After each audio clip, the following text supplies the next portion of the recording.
आइए आज हम बात करें आईएसओ 27005 के बारे में। आजकल मेरे चैनल पे आईएसओ के बारे में बात कर रहे हैं। मेरे चैनल पे आपका स्वागत है, जिस पे आप लगातार प्राइवेसी और एआई गवर्नेंस के बारे में भी वीडियोस देखते हैं।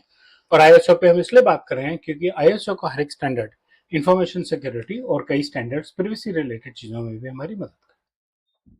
आईएसओ 27005 क्या है? आईएसओ 27005 रिस्क मैनेजमेंट में हमारी हेल्प करता है, इंफॉर्मेशन सिक्योरिटी के रिस्क मैनेजमेंट में।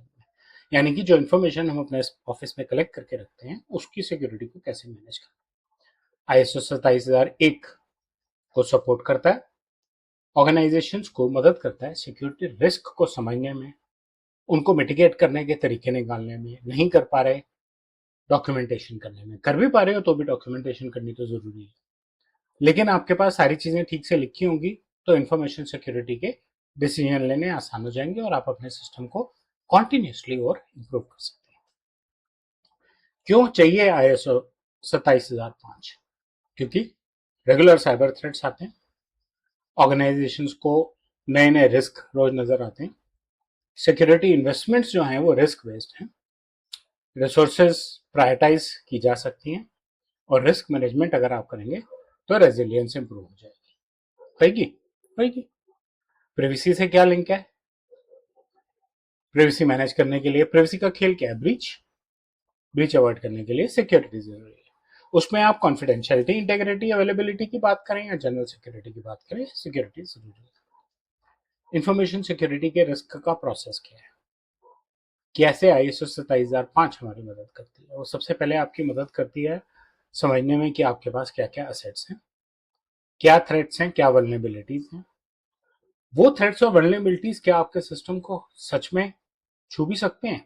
अगर छू सकते हैं तो क्या नुकसान करके जा सकते हैं, किस लेवल का नुकसान करके जा सकते हैं, उनके लिए सही ट्रीटमेंट क्या है, और इस रिस्क को हम कॉन्टिन्यूसली मॉनिटर कर रहे हैं या नहीं कर रहे हैं तो कैसे कर रहे हैं, जिससे कि हम इन थ्रेट्स को अभी भी कंट्रोल कर सकें, वापस ना आने में। और इनके साथ साथ अगर हम सीख के और थ्रेट्स रोक सकें तो वो तो और भी बढ़िया बात है। रिस्क ट्रीटमेंट की अलग अलग ऑप्शन हैं। रिस्क को कम कीजिए, अवॉइड कर लीजिए, ट्रांसफर कर लीजिए, मतलब कैटेगरीज ऊपर नीचे कीजिए, मीडियम है, हाई है। कुछ पोर्शन उसका अभी रिजॉल्व हो सकता है जिससे कि उसका इम्पैक्ट कम हो सके, क्योंकि कभी कभी कई ऐसे रिस्क भी हो सकते हैं जो आप मान लीजिए पैसे की कमी के कारण हाथ के हाथ नहीं सुलटा पा रहे, तो आप क्या ठीक कर सकते हैं, कैसे ठीक कर सकते हैं? या आप मान रहे हैं कि मेरे बिजनेस में ये रिस्क रहेगा 6 महीने के लिए, 1 साल के लिए, और इन डिसीजंस को अगर आप डॉक्यूमेंट ठीक से करेंगे आईएसओ 27005 के फॉर्मेट में, तो आप इन डिसीजंस को लगातार मॉनिटर भी कर पाएंगे, रिव्यू भी कर पाएंगे। बाकी जो आईएसओ को स्टैंडर्ड्स हैं, जैसे 31,000वीं सिक्योरिटी के लिए, 2701 जो है वो इंफॉर्मेशन सिक्योरिटी के लिए है, उसकी रिस्क मैनेजमेंट पे 27,005 है। 27,701 जो है वो 27,001 के ऊपर प्राइवेसी के लिए है, और 27,005 की रिस्क मैनेजमेंट में प्राइवेसी इंक्लूड होती है क्योंकि वो इंफॉर्मेशन सिक्योरिटी की प्राइवेसी पे काम कर रहा है। 27,005 एआई गवर्नेंस में भी आपकी मदद करेगी, फिर सिक्योरिटी आ रही है, और रिस्क ड्रिवन सिक्योरिटी इंप्लीमेंट करने में आपका साथ देगी। मुख्य बातें, रिस्क को स्मूथली मैनेज करने के लिए, सिस्टमैटिकली मैनेज करने के लिए आईएसओ 27005 को इस्तेमाल करें।